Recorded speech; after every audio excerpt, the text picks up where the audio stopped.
misalkan mereka di negaranya itu kalau terjadi pelanggaran yang dilakukan oleh penegak hukum misalkan apalagi secara spesifik oleh polisinya akan dikenakan hukuman 5 kali misalkan yang lebih berat.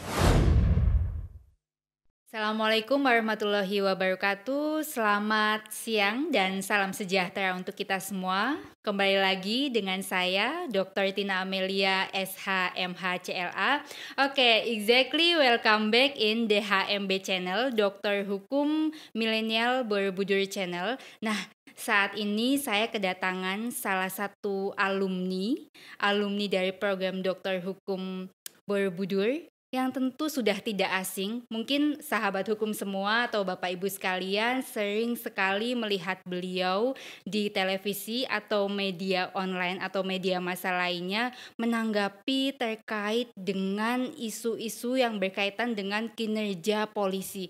Nah, siapakah beliau? Langsung saja saya sapa. Selamat siang Pak Edi Hasibuan, Bapak Dr. Edi Hasibuan, Eskom SHMH. Selamat siang Pak. Selamat siang Ibu Tina.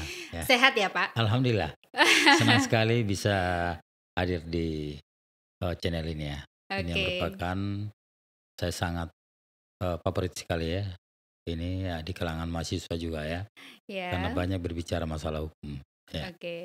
Gimana Pak kesibukan saat ini di tengah-tengah banyak sekali gitu ya, banyak sekali case-case yang berkaitan dengan kinerja profesional dari polisi gitu ya Pak. Seperti kita ketahui bersama sahabat hukum semua, Pak Edi Hasibuan ini merupakan direktur dari Lemkapi gitu ya Pak. Apa itu Pak Lemkapi Pak? Jadi lembaga kajian strategis kepolisian Indonesia yang kami singkat dengan Lemkapi ya. Itu lahir ketika saya habis menjalankan tugas di Komisi Kepolisian Nasional di tahun 2016, kemudian ya lalu mendirikan lembaga ini. Kegiatan ini memang banyak sekali kegiatannya, termasuk memberikan kajian-kajian terhadap kinerja kepolisian ya. Kalau kita lihat saat ini sorotan terhadap Polri begitu banyak dari masyarakat, termasuk juga Lemkap itu banyak melakukan riset ya. Kemudian juga melakukan reward memberikan motivasi kepada seluruh jajaran Polri, seluruh Kapolda di Indonesia ya, untuk memberikan semangat kepada mereka, memberikan motivasi kepada seluruh jajaran Polri agar bisa meningkatkan kinerja di lapangan.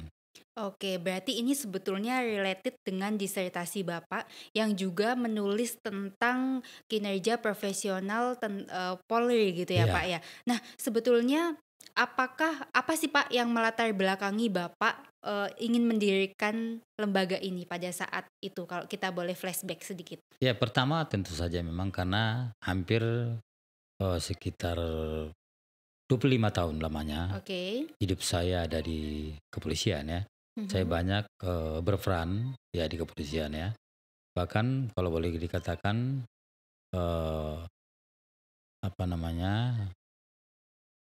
ada sekitar 20 tahun saya ada meliput saya sebagai wartawan kepolisian.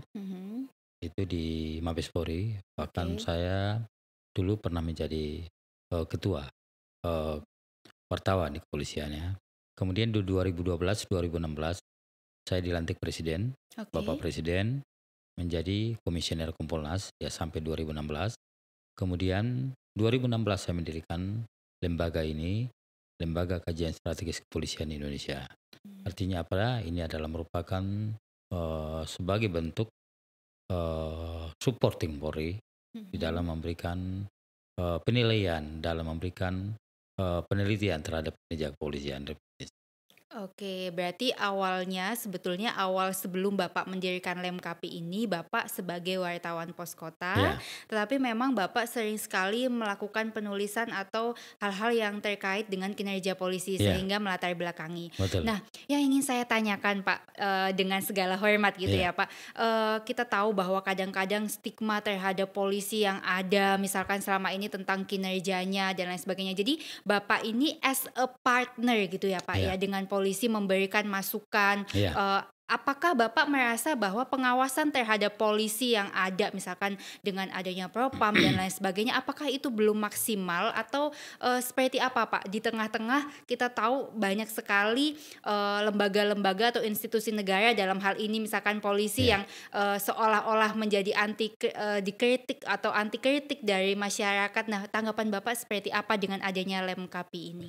Saya kira kalau kita lihat ya, kinerja Polri memang kita akui sampai saat ini semakin baik ya. Artinya memang Oke. kalau lihat dari dulu, sekarang terus dari tahun ke tahun semakin baik ya. Terus dilakukan pembenahan. Kan program-program Polri saat ini kalau kita juga semakin banyak menggunakan teknologi pelayanan yang transparan ya.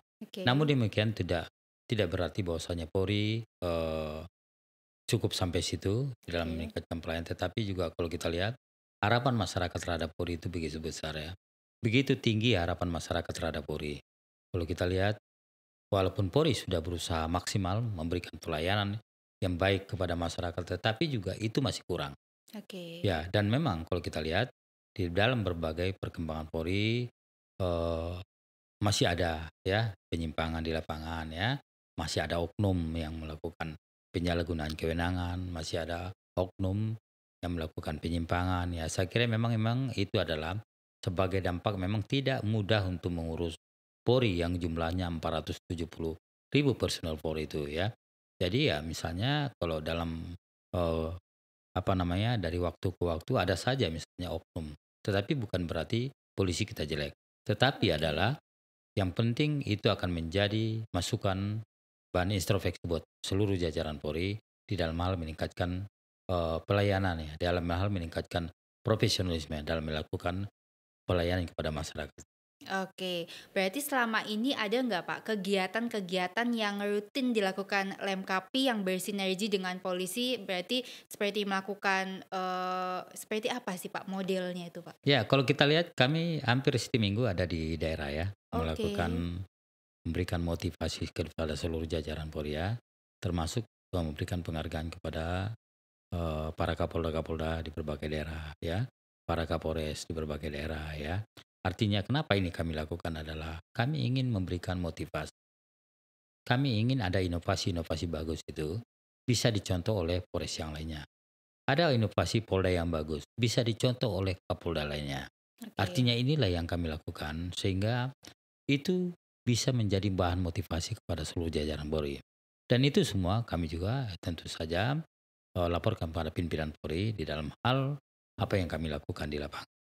Mhm. Artinya kami ingin apa yang kami lakukan itu juga sebetulnya bisa memberikan motivasi, bisa memberikan semangat kepada seluruh jajaran Polri. Oke. Nah, kalau boleh saya tanya lebih lanjut nih, selaku Direktur Lemkapi gitu ya Pak, Bapak tentu sudah melakukan, research atau studi komparatif Ya. law terhadap negara lain yang juga, memiliki kepolisian di negaranya masing-masing. Hmm. Sebetulnya model seperti apa yang sangat baik untuk meningkatkan tingkat kepercayaan masyarakat terhadap Polri, itu first thing first yang ingin saya tanyakan.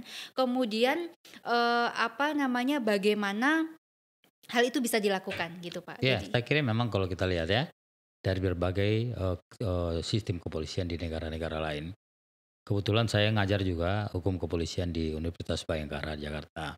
oke, Ya, hukum kepolisian ya, iya, Pak, ya? iya. Oke. Ada yang memang itu akan membahas masalah bagaimana kinerja kepolisian ya. Oke. Kemudian kalau kita lihat memang kita akui masih ada memang ketinggalan kita ya di dalam hal profesionalisme Polri ya. Termasuk kalau kita lihat saya pernah ke Jepang Oke. melakukan studi banding terhadap kepolisian sana ya. Saya kira memang penggunaan teknologi di sana memang sudah lama sekali ya, Mhm. dan saya kira kalau di Indonesia baru kita terapkan sekarang, itu Iya. namanya ETLE ya, Electronic Traffic Law Enforcement ya. Saya Oke. kira sekarang sudah mulai diterapkan di Indonesia. Itu juga begitu juga di negara-negara lain seperti Singapura ya. Mhm. Kemudian saya juga pernah ke Selandia Baru ya. Memang di sana sistem kepolisian sudah berjalan dengan baik ya. Karena berbasis Bebas, ya, teknologi. teknologi semuanya. Oke. Dan alhamdulillah sekarang dengan adanya Bapak Kapolri, Pak Jenderal Listio Sigit ya, artinya memang ini teknologi ini sekarang mulai diterapkan di Indonesia. Oke. Dan kita sebagai masyarakat tentunya memang mau tidak mau harus meninggalkan budaya-budaya yang melanggar lalu lintas di jalan raya. Saya masih ingat betul kemarin-kemarin kita di jalan raya tidak pernah ada rasa kekhawatiran ya, kena tilang ya. Mungkin juga ada melihat muka kita, oh mungkin polisi kenal gitu ya. Nah, tapi sekarang tidak demikian. Itu telah merubah budaya yang ada. Sekarang saya pun juga kadang-kala paranoid juga jadinya. Kenapa? Saya berpikir kadang-kadang kalau ketika melintas di jalan raya, wah ini jangan-jangan kena potret CCTV. Oh iya, betul. Iya. Kita tidak memakai sabuk pengaman saja, itu akan kena potret. Dan saya mengalami itu kemarin. Saya tidak tahu persis. Padahal itu ada sopir saya, ya. Tiba-tiba dikirimkan surat ke rumah, ya. Karena sopir saya tidak menggunakan sabuk pengaman. Atas kejadian ini saya sekarang ingatkan terus sama pengemudi sopir saya agar dia harus taat. Artinya dia harus pakai sabuk pengaman setiap hari, ya. Dan saya juga tadi juga harus ya. Di mana-mana akhirnya paranoid ya. Dan inilah sebagai dampak daripada penggunaan teknologi, bahwasanya memang saat ini kita diajari untuk tertib berlalu lintas ya. Jadi kita sudah semakin maju ya Pak ya sebetulnya. Ya. Kita lihat kita datang ke Singapura ya, kita tertib semuanya. Kita datang ke sana, mau nyebrang saja harus ngikutin apa. Kemudian mengemudi juga harus tertib di sana.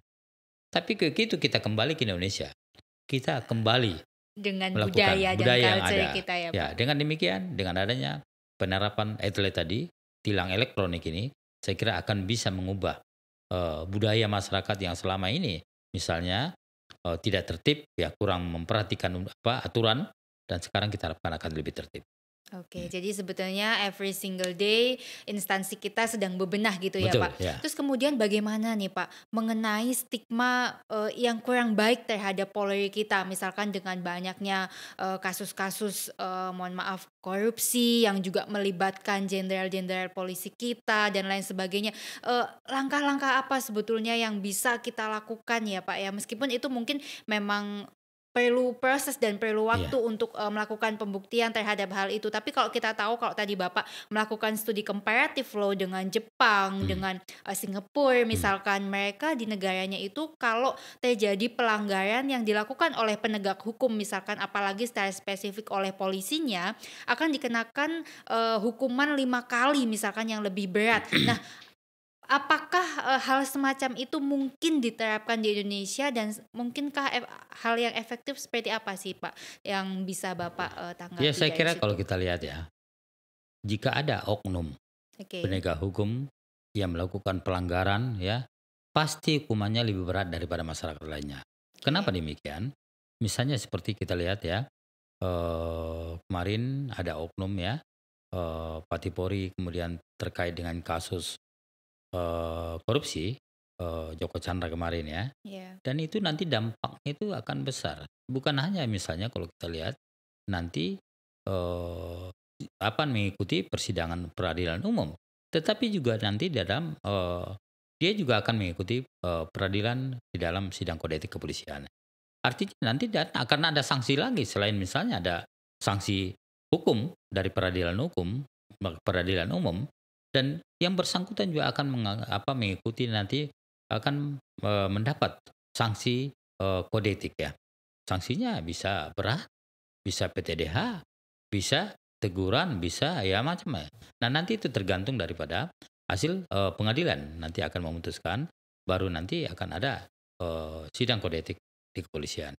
Tapi sebetulnya arah ke situ mungkin sudah mulai ada ya Pak ya? Sudah harus ada ya. Artinya memang kalau kita lihat, mungkin masyarakat tidak pernah tahu bahwasanya jika ada oknum penegak hukum melanggar hukum, hukumannya pasti lebih berat. Bukan hanya dia melakukan mengikuti sidang peradilan vonis pengadilan umum, tetapi juga dia akan mendapatkan sanksi yang tegas ya dari peradilan militer. Ya peradilan sidang kode kepolisian. Karena apalagi kalau kita lihat saat ini Bapak Kapolri kita itu sangat komit ya di dalam hal menerapkan aturan terhadap anggota yang melanggar. Siapa saja yang melanggar akan diberikan sanksi yang tegas. Bahkan kemarin ya kalau kita lihat berbagai kasus ya, dan termasuk misalnya kemarin ada Kapolsek di Jawa Barat ya, penyalahgunaan narkoba ya, kemudian langsung dimutasi dari tidak akan dipertahankan orang-orang seperti itu, ya. Dan nanti ya kita lihat perkembangan, ya mudah-mudahan sih. Saya kira itu nanti akan menjadi bahan introspeksi buat seluruh jajaran Polri di dalam hal meningkatkan kinerja di tengah masyarakat. Oke, terima kasih Pak. Mungkin kita sudah hampir masuk ke penghujung acara gitu ya Pak.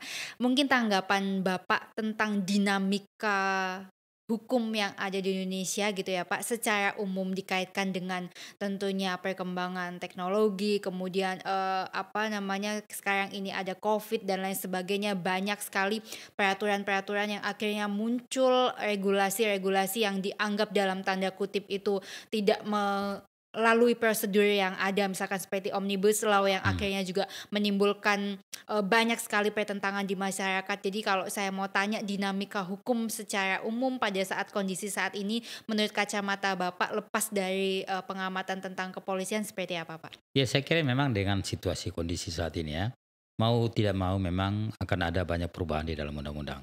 Perubahan di dalam aturan ya, termasuk saat ini kalau kita lihat ya, jangankan misalnya dalam sidang saja, itu harus melalui virtual ya. Dulu tidak pernah kita bayangkan. Sidang pengadilan itu harus melalui virtual, kita tidak pernah kebayangkan.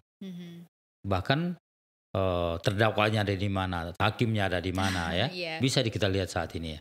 Artinya memang dengan situasi saat ini kalau kita lihat banyak perkembangan-perkembangan yang ada di dalam perkembangan hukum ya. Artinya memang kalau kita lihat hukum itu terus dinamis berkembang ya, mengikuti perkembangan-perkembangan yang ada saat ini, sehingga masyarakat juga melihat bahwasanya memang terus ada perkembangan-perkembangan baru di dalam perkembangan hukum ya. Saya kira memang ya itulah namanya, biasa kalau ada perkembangan baru pasti hukum juga akan mengikuti secara ya. Oke Pak, mungkin ini sedikit membahas yang agak berbeda dari pertanyaan tadi yang sangat formally gitu ya Pak. Untuk fase Bapak nih, saat ini Bapak sudah menjadi Direktur Lemkapi, sekarang juga aktif sebagai dosen di Universitas Bhayangkara begitu ya, untuk mengajar dan mengampu mata kuliah juga tentang polisi gitu ya Pak. Ada nggak Pak? Kalau secara pendidikan kalau kita tahu kalau sudah S3 tuh udah mentok gitu ya Pak ya. Tapi ada nggak satu produk yang masih terus Bapak apa namanya hasilkan, atau ada satu goals, the ultimate goals yang masih ingin Bapak capai? Ya tentu saja memang saya kira sangat manusiawi ya. Kita tentu saja memang mengajar, saya kira semua biasanya dokter-dokter yang S3 mengajar itu pasti menginginkan guru besar ya. Saya kira sama halnya dengan saya ya. Saat ini mengajar memang tentu saja memiliki cita-cita bagaimana bisa menjadi guru besar ke depannya. Makanya sekarang ya berbagai upaya dilakukan. Termasuk misalnya harus membuat banyak buku ya. Ya saat ini buku saya lagi di proses percetakan, ada namanya hukum kepolisian ya, dalam kebijakan kriminal dalam hukum kepolisian. Kemudian kemarin saya juga banyak memberikan suatu membuat buku kemarin ada namanya Dari Balik TKP ya. Kemudian juga ada baru kemarin Polisi Viral ya. Kemarin lagi ada namanya sketsa penanganan kasus-kasus di Komisi Kepolisian Nasional di Kompolnas ya. Itu akan ya menjadi tentu saja memang sebagai persyaratan nanti untuk mendukung guru besar ya. Tapi ini rencana, ini cita-cita ya. Oke, boleh lah Pak, sama lah kita. Oke Pak, terima kasih. Mungkin the last for this meeting gitu ya, untuk pertemuan kali ini. Mungkin Bapak bisa sedikit sampaikan testimoni selama Bapak kuliah di program Dokter Hukum Universitas Borobudur ini Pak. Mungkin gimana Pak? Ya, saya kira 2 tahun lebih sedikit ya. Mengikuti pendidikan di Universitas Borobudur ya. Saya bangga punya kampus di sini. Ya. Artinya banyak ilmu ya. Saya dulu tidak pernah membayangkan bagaimana menjadi dokter hukum itu ya. Tapi setelah mengikuti pendidikan kemudian lulus jadi dokter hukum ya, banyak sekali manfaatnya saat ini. Bisa dibayangkan saat ini kalau saya bekerja di lingkungan kepolisian. Sekarang polisi-polisi banyak pintar-pintar. Yang profesor banyak ya. Artinya dengan seperti itu maka saya sendiri tentu saja berharap, bercita-cita, pengen juga menjadi profesor. Paling tidak ada yang dilihat oleh polisi kepada kita, ya. Artinya memang kita punya nilai lebih dan kita punya ilmu, ya. Saya kira itulah makanya saya berharap dengan mengajar, ya, bisa menambah ya, ya dalam usaha bisa agar bisa mendapatkan guru besar, ya. Oke, kalau yang ini benar-benar the last question, Pak. Tolong sebutkan 3 tips untuk sahabat hukum semua atau mungkin untuk mahasiswa-mahasiswi yang nonton. 3 tips atau 3 pedoman hidup Bapak tuh apa? 3 kata saja, Pak. Ya, pertama jujur. Oke. Honest. Apa namanya? Pintar bergaul. Oke, supel. Percaya diri. Dan percaya diri. Ya. Dan saya kira memang apa yang saya lakukan selama ini itu sangat membantu, ya. Sangat membantu di dalam hal mengembangkan diri, ya, mengembangkan karir, ya. Dan satu lagi, memiliki wawasan yang luas, ya. Siap. Ya, dalam hukum, ya. Oke, jadi honesty, humble, kemudian confidentity, gitu ya, Pak. Oke, terima kasih Pak Edi Hasibuan, sangat menambah wawasan saya siang ini terkait dengan kepolisian. Terima kasih, sampai jumpa kembali Pak. Mungkin nanti kita bisa bedah buku gitu ya Pak ya. Ketika bukunya sudah siap kita bisa bedah buku. Oke, selamat siang Pak. Salam sehat dan salam hormat untuk keluarga. Baik sahabat hukum sekalian, pada siang ini menarik sekali perbincangan kita dengan Pak Edi Hasibuan yang merupakan Direktur Lemkapi, tentu menambah wawasan kita terkait dengan polisi atau Polri, bahwa sebetulnya kita semua mesti bersinergi untuk bisa melakukan supaya penegakan hukum di Indonesia tentunya bisa berjalan lebih baik. Dan hal-hal yang positif lainnya bahwa honesty, kemudian yang kedua adalah confidentity dan humble menjadi hal yang sangat penting. Jadi sampai jumpa di pertemuan berikutnya di episode selanjutnya. Jangan lupa subscribe, like, and comment supaya channel ini bisa lebih banyak memberikan manfaat. Sampai ketemu di episode selanjutnya. Wassalamualaikum warahmatullahi wabarakatuh.